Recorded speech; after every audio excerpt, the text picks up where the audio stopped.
എൻ്റെ എല്ലാ പ്രിയപ്പെട്ട കൂട്ടുകാർക്കും നമസ്കാരം. ഞാനിന്ന് നിങ്ങൾക്ക് പരിചയപ്പെടുത്താൻ പോകുന്നത് ധനുഷ്കോടി എന്ന് പറയുന്ന സ്ഥലത്തെക്കുറിച്ചാണ്. ഞങ്ങളിന്ന് അങ്ങോട്ട് പോവുകയാണ്. അപ്പോൾ രാമേശ്വരത്ത് നിന്ന് ഞങ്ങൾ ധനുഷ്കോടിയിലേക്ക് വണ്ടിയിൽ പോയിക്കൊണ്ടിരിക്കുകയാണ്. അപ്പോൾ വണ്ടിയിൽ പോകുമ്പോൾ അപ്പുറം ഇപ്പുറം കാണുന്ന ദൃശ്യങ്ങളാണ് ഇപ്പോൾ നിങ്ങൾ കണ്ടുകൊണ്ടിരിക്കുന്നത്. ഇനി നമുക്ക് ഈ ധനുഷ്കോടി നഗരത്തിൻ്റെ കുറച്ച് ചരിത്രങ്ങളെക്കുറിച്ച് മനസ്സിലാക്കാം. പ്രേത നഗരം അഥവാ ഗോസ്റ്റ് ടൗൺ എന്ന് കൂടി ഈ നഗരത്തെ വിളിക്കപ്പെടുന്നു. പതിറ്റാണ്ടുകൾക്ക് മുൻപ് ശ്രീലങ്കയിലേക്ക് പോകാനായി ആയിരങ്ങൾ വന്ന് ട്രെയിൻ ഇറങ്ങിയിരുന്ന വളരെ ചെറിയൊരു പട്ടണമായിരുന്നു ഈ ധനുഷ്കോടി എന്ന് പറയുന്നത്. ഈ പഴയ പ്രതാപ നഗരത്തിനായിരുന്നു ഒരു കാലത്ത് രാമേശ്വരത്തേക്കാൾ പുരോഗതി എന്നത് എല്ലാവരെയും ഒരുപോലെ അത്ഭുതപ്പെടുത്തുന്ന ഒരു കാര്യമായിരുന്നു. ആ ധനുഷ്കോടി പട്ടണം ഇന്ന് ഈ കാണുന്ന അവസ്ഥയിലെത്തിയത് 1964 ഡിസംബർ 22 അർദ്ധരാത്രി ആഞ്ഞു വീശിയ ചുഴലിക്കാറ്റ് മൂലമായിരുന്നു. ആ ചുഴലിക്കാറ്റിൽ ഏകദേശം 1800 പേരിലധികം മരിക്കുകയും 3000 പേരെ കാണാതാവുകയും ചെയ്തിരുന്നു. അന്ന് പോർച്ചുഗീസുകാർ നിർമ്മിച്ചിരുന്ന പഴയ പള്ളിയുടെ ഈ അവശിഷ്ടമാണ് ഇപ്പോൾ ഈ കാണുന്നത്. അതുപോലെ തന്നെ ഇത് റെയിൽവേ സ്റ്റേഷൻ്റെ അവശിഷ്ടമാണ് ഇപ്പോൾ ഈ കണ്ടുകൊണ്ടിരിക്കുന്നത്. 1964 ഡിസംബർ 17 തെക്കൻ ആൻഡമാനിൽ ന്യൂനമർദ്ദം രൂപം കൊള്ളുന്നത്. ശ്രീലങ്കയിലെ പല പ്രദേശങ്ങളെയും തകർത്തെറിഞ്ഞതിന് ശേഷം 22-ാം തീയതി അർദ്ധരാത്രി മണിക്കൂറിൽ ഏകദേശം 250 കിലോമീറ്റർ വേഗതയിൽ ഈ തുറമുഖ പട്ടണത്തിൽ കാറ്റും തിരമാലകളും ആഞ്ഞടിച്ചു. എന്നാൽ അവരാരും പ്രതീക്ഷിക്കാത്ത വലിയൊരു അപകടമാണ് ഇവിടെ നടന്നത്. ഈ ദ്വീപിൽ മൃതദേഹങ്ങൾ അടിഞ്ഞുകൂടി. അങ്ങനെ ഭാരതത്തിൻ്റെ തന്നെ വിലാപ നഗരമായി ധനുഷ്കോടി മാറി. പതിയെ ആളുകൾ ഇവിടെ നിന്നും മാറി തുടങ്ങി. അങ്ങനെ അവസാനം ഈ ദ്വീപ് താമസയോഗ്യമല്ല എന്ന് സർക്കാർ പ്രഖ്യാപിക്കുകയാണ് ഉണ്ടായത്. അന്ന് ധനുഷ്കോടി ആകമാനം തകർത്തെറിഞ്ഞ കൂറ്റൻ തിരമാലകൾ ആയിരക്കണക്കിന് ജീവനുകളാണ് വിഴുങ്ങിക്കളഞ്ഞത്. ഒരൊറ്റ രാത്രി കൊണ്ട് തന്നെ ഒരുപാട് പേരുടെ സ്വപ്നങ്ങൾ പൊഴിഞ്ഞുപോയി. ഇതാ പള്ളിയുടെ അവശേഷിക്കുന്ന അൾത്താരയാണ്. അന്നുണ്ടായിരുന്ന പോർച്ചുഗീസുകാരുടെ പണികളൊക്കെ അതിൽ കാണാൻ പറ്റും നമുക്ക്. ഇതൊക്കെ ചരിത്ര സ്മാരകങ്ങളായിട്ട് ഇപ്പോൾ ഈ അവശേഷിക്കുന്ന ഇതാണ് കേട്ടോ. അതുപോലെ തന്നെ അന്ന് മരിച്ച ആളുകളുടെ വീടുകളും അതുപോലെ തന്നെ അന്നുണ്ടായിരുന്ന ആസ്പത്രിയുടെ കെട്ടിടങ്ങളും ഇതൊക്കെ റെയിൽവേ സ്റ്റേഷൻ്റെ ഭാഗങ്ങളും ഇതൊക്കെയാണ് നമ്മൾ കാണുന്നത് കേട്ടോ. ഇവിടുത്തെ കാഴ്ചകളൊക്കെ കണ്ടിട്ട് ഞങ്ങൾ അവിടെ നിന്ന് ഇനിയിപ്പോൾ ധനുഷ്കോടിയിലെ ആ അറ്റത്തേക്ക് ആ മുനമ്പിലേക്ക് നമ്മൾ പോയിക്കൊണ്ടിരിക്കുകയാണ്. അപ്പോൾ ഇനി ഇവിടെ പറയാനുള്ളത് ബംഗാൾ ഉൾക്കടലും ഇന്ത്യൻ മഹാസമുദ്രവും സംഗമിക്കുന്ന സുന്ദരമായ ഒരു സ്ഥലമാണ് ധനുഷ്കോടി എന്ന് പറയുന്നത്.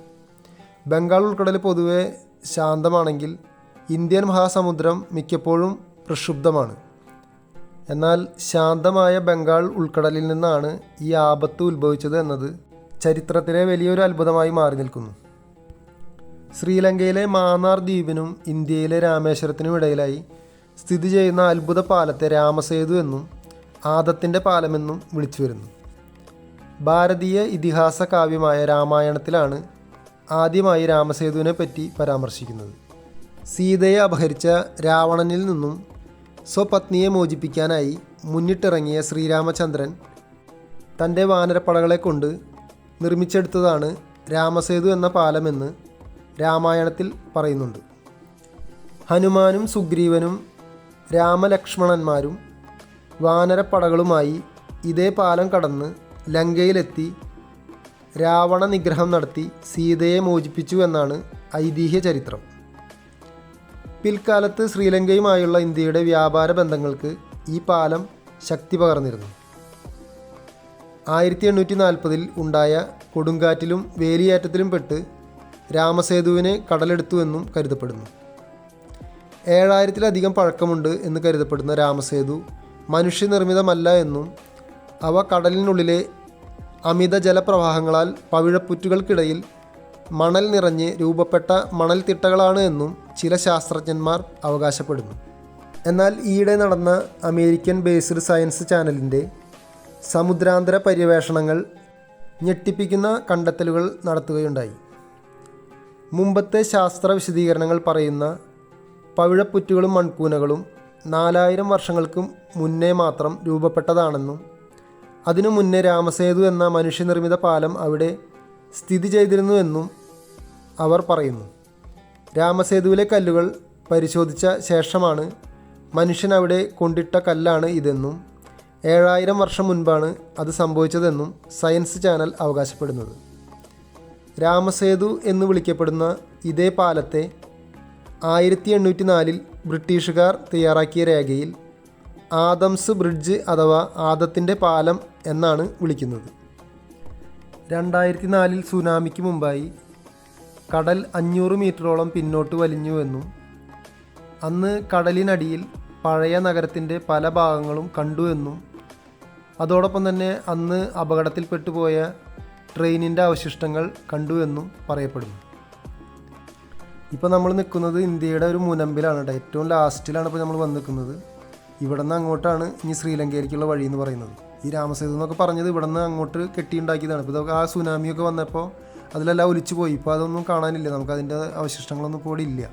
ഇപ്പോൾ നമ്മൾ കടൽ മാത്രമാണ് ഇവിടെ നോക്കുമ്പോൾ കാണാൻ പറ്റുന്നത്. ആദ്യകാലത്ത് ഈ കടലിൽ നിന്ന് ശരിക്കും ആ രാമസേതു നമുക്ക് കാണാൻ പറ്റിയിരുന്നതാണ് പറയുന്നത്. അതുപോലെ ഇവിടെ നിന്ന് നമുക്ക് ശ്രീലങ്ക കാണാൻ പറ്റിയിരുന്നു എന്ന് പറയുന്നു. ഇപ്പോൾ നമുക്ക് നോക്കുമ്പോൾ കാണാൻ പറ്റുന്നില്ല, പക്ഷേ ആദ്യകാലത്തൊക്കെ ഇവിടെ നിന്ന് നോക്കുമ്പോൾ ശ്രീലങ്ക ശരിക്കും ഇവിടെ നിന്ന് തെളിഞ്ഞ് കാണുമായിരുന്നു എന്ന് പറയുന്നു കേട്ടോ. അതായത് ഇവിടെ നിന്ന് ശ്രീലങ്കയിലേക്ക് ഏകദേശം 18-നും 20-നും ഇടയ്ക്കുള്ള കിലോമീറ്റർ മാത്രമേ ഉള്ളൂ, അത്ര ദൂരമേ ഉള്ളൂ. അപ്പോൾ അതുകൊണ്ട് ഇവിടെ നിന്ന് നമുക്ക് ശ്രീലങ്ക കാണാൻ പറ്റിയിരുന്നു എന്ന് പറയുന്നു. അതുപോലെ തന്നെ ബംഗാൾ ഉൾക്കടലും ഇന്ത്യൻ മഹാസമുദ്രവും സംഗമിക്കുന്ന ഒരു സുന്ദരമായ ഒരു സ്ഥലമാണ് കേട്ടോ ഈ ധനുഷ്കോടി എന്ന് പറയുന്നത്. ഈ ബംഗാൾ ഉൾക്കടൽ പൊതുവെ വളരെ ശാന്തമായിട്ട് കിടക്കുകയാണ്.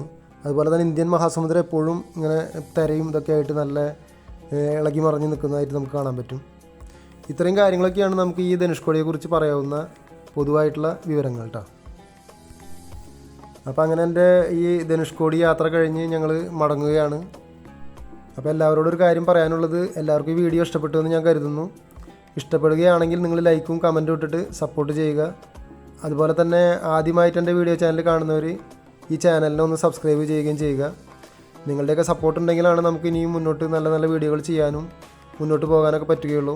അപ്പോൾ എല്ലാവരും എന്നെ സപ്പോർട്ട് ചെയ്തുകൊണ്ടിരിക്കുന്ന എല്ലാവർക്കും ഒരിക്കൽ കൂടി നന്ദി പറയുകയാണ്. ഇനിയും നിങ്ങളുടെ എല്ലാവരുടെയും സപ്പോർട്ട് ഉണ്ടാവണമെന്ന് ഞാൻ വീണ്ടും അപേക്ഷിക്കുകയാണ്. അപ്പോൾ എല്ലാവർക്കും നന്ദി, നമസ്കാരം. Okay, bye.